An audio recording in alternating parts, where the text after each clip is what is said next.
If you're a fanatic of the unknown, unfamiliar, and enjoy creepy tales in story format, then welcome to Graves End. We upload 1 to 2 times weekly, so hit that like and subscribe button, and don't forget to ring that bell for all notifications. Now on with our story.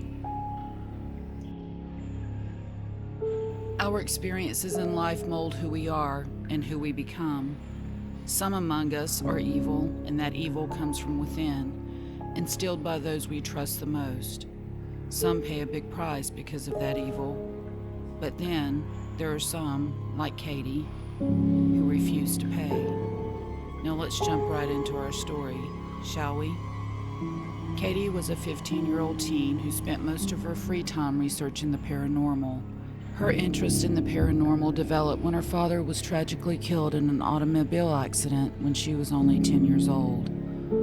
Now, such a traumatic experience at such a young age often leads to negative outcomes, such as mental disorders, depression, and can sometimes lead to destructive behaviors that often leads to a destructive path. This was not the case for Katie. Right after her father's death, she would wake up in the middle of the night and her father would be sitting on the edge of her bed just watching her. Katie was never frightened. She knew her father loved her and was there just to make sure she and her mother were okay. Katie would see her father almost every night for about 2 years after his death. Then suddenly he just stopped appearing. Katie didn't understand why he stopped coming at first, but after a while, Katie realized her father was there to help her get through the loss. Over the next few years, her father would appear when something bad would happen, or if she and her mom were going through a stressful situation. Katie would tell her mom about seeing her dad, but this just seemed to upset her mom. She would tell Katie she hoped she always seen her father in her dreams. Now, Katie wasn't sure if her mother really believed she was seeing her dad, or if she thought she was just dreaming about him. But either way, Katie knew her experiences were real. Her experiences with her dad is what grew her intrigue with the paranormal. This wasn't just something she could set aside. Katie confided her experiences with her best friend, who was also intrigued with the paranormal. And over time, they even started their own paranormal investigative team. Little did Katie know her knowledge of the paranormal would play such an important role in the life of someone she had never met. The events that follow gives real meaning to the term. All things happen for a reason. It was a typical Wednesday morning. Katie was up at 6 getting dressed for school, and her mom was getting ready to head to work. Her mom left the house at around 6:30 each morning, and Katie headed out to the bus stop at around 7:15. Katie lost track of time this morning and was running a little late. When she realized what time it was, she knew she would be pushing it to get to the bus stop on time. Just as Katie thought, when she got to the stop, there were no other kids waiting, so she knew she had missed the bus. Katie called her mom to let her know she had missed the bus and was walking to school. Her mother was a little frustrated, but this wasn't the first time Katie had missed the bus and had to walk. She told Katie to be careful and to text her when she got there. Katie headed down the road with her book bag on her back. She called one of her friends to let them know she was having to walk so she wouldn't get there in time to hang out before school. While she was on the phone, a white van was coming down the opposite side of the road, and as it passed, it seemed to slow down. Katie got a weird feeling and told her friend to stay on the phone. She turned to look, and the van was turning around, coming back toward her. Katie started walking faster. She didn't know why, but she just had a bad feeling about this van. She was relieved when the van finally passed her. She watched it until it was out of sight. With a sigh of relief, she told her friend everything was all right, the van was gone, and she would see her when she got to school. She hung up with her friend, put her pods in, and started listening to her music. Katie was making good time, singing along with her beats, and not really paying attention to cars passing by or anything going on around her. Suddenly, without warning, someone grabbed her from behind, put their hand over her mouth. Katie didn't realize at first what was going on, but she immediately went into defense mode. She started fighting and struggling to get loose. She heard a man's voice very sternly telling her to shut up and stop fighting. She was being dragged off the road into a wooded area. She then saw the white van that had passed her earlier. It was now very clear why she had such a bad feeling about this van. The door to the van was open, and even though Katie fought with every ounce of fight she had in her, the man overpowered her. Everything suddenly went black. When Katie woke up, she was disoriented and confused. It was cold and dark. Her head was pounding. She reached up to touch her head and felt something wet. She tried to stand, but she was so lightheaded she immediately fell back to the floor. It was dark, so she couldn't really tell anything about her surroundings. She began feeling around and realized she was in some kind of cage. She began to remember what happened and knew she was in trouble. Katie's mind began spiraling. She knew she had to stay calm and figure out how to get herself out of the situation. She was very weak and didn't know what to do. It was dark. She couldn't see anything. She didn't know where she was. She didn't know how long she had been there, if she had been drugged or knocked out. She didn't hear anyone else and wondered if she had just been left there to die. She had no sense of time. Minutes seemed like hours, and hours seemed like days. Katie had never been so scared. This was true terror. Not knowing who took her, what their intentions were, not knowing if she was going to survive this, or if this was going to be how she died. Even though Katie was in a bad situation herself, she couldn't help but worry about her mom.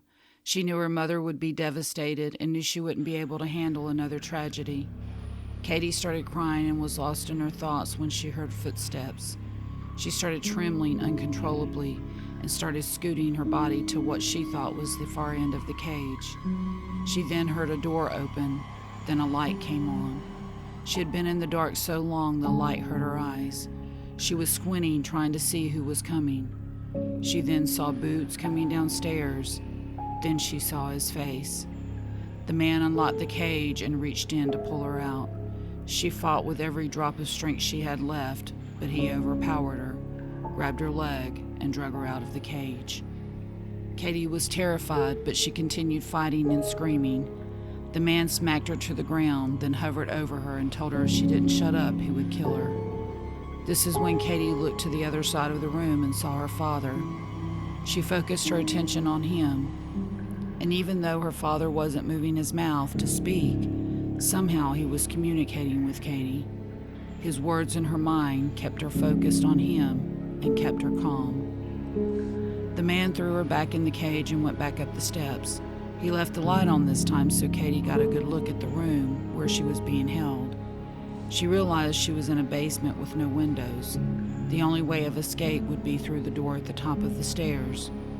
She heard the door open again and heard the footsteps coming back down the stairs. This time he had a plate and a bottle of water in his hand. He opened the cage and put it inside, then locked the cage and went back upstairs. The light was left on until later that night. Katie sat alone in the cage in fear. She then began to hear voices, a multitude of whispers surrounding her, all female. She couldn't understand what any of them were saying, and she didn't understand what was going on.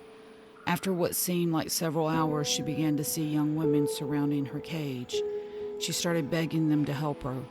They all had tears running down their face. Their faces were bruised, their clothes were bloody, and one of the women had a gash in her head. Katie began to realize the women were not alive. They were all ghosts, all victims of the evil that was now holding her captive. Katie realized her fate and understood the evil she was dealing with. This was a killer who fed off the fear of his victims. Katie wouldn't give him the satisfaction. Over what seemed to be an eternity, Katie was brutally beaten and traumatized daily. Each time she was attacked, her father was there with her. Katie kept her promise. She showed no fear.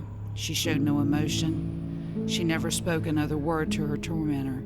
She didn't beg for her life. She didn't scream. She never made another sound.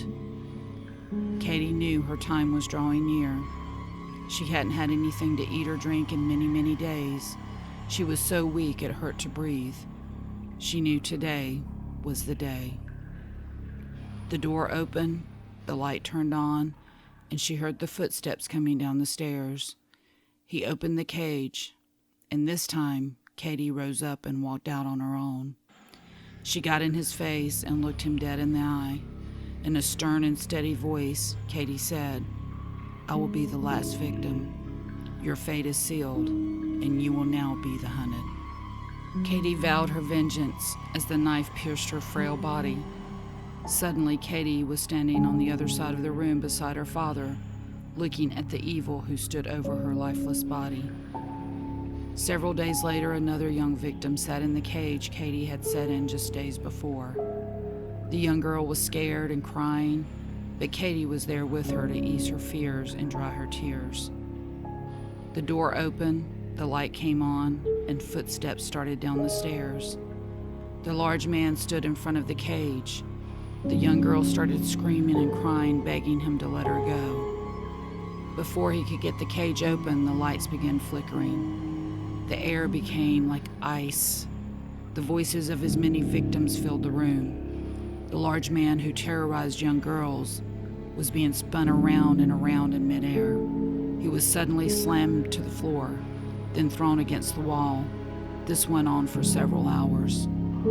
The young girl in the cage didn't understand what she was seeing.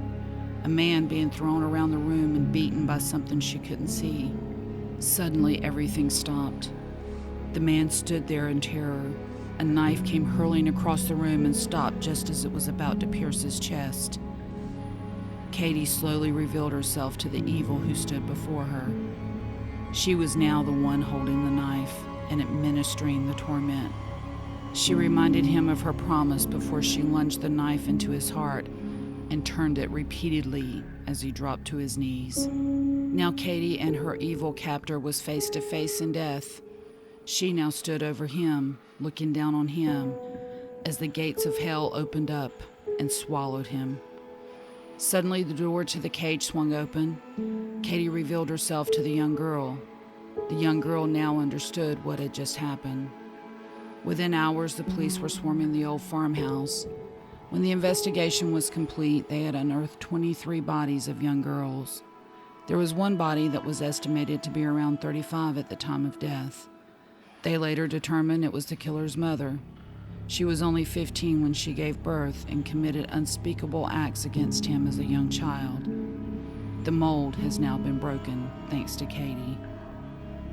Katie's mother was now a firm believer in the paranormal. Every night she would wake up to find Katie sitting on the side of her bed just watching her. Katie's mother now understood the comfort Katie's dad provided her during his late-night visits. And as for the young girl Katie saved, she remained steadfast in what she witnessed that fateful day. People didn't believe her. Many said she went crazy. Others said she was the one who killed her captor. Her life was forever changed that day. Her experience shaped the course of her life. She's now 57, of sound mind, and keeps a low profile. Of course, in her line of work, she doesn't really want to draw a lot of attention to herself. She specializes in the torment and torture of those evils among us, the ones we label as serial killers. We hope you liked today's story, and don't forget to hit that like and subscribe button, or I'll let that 16-leg creepy crawler climbing up the wall beside your head wiggle right on inside your ear.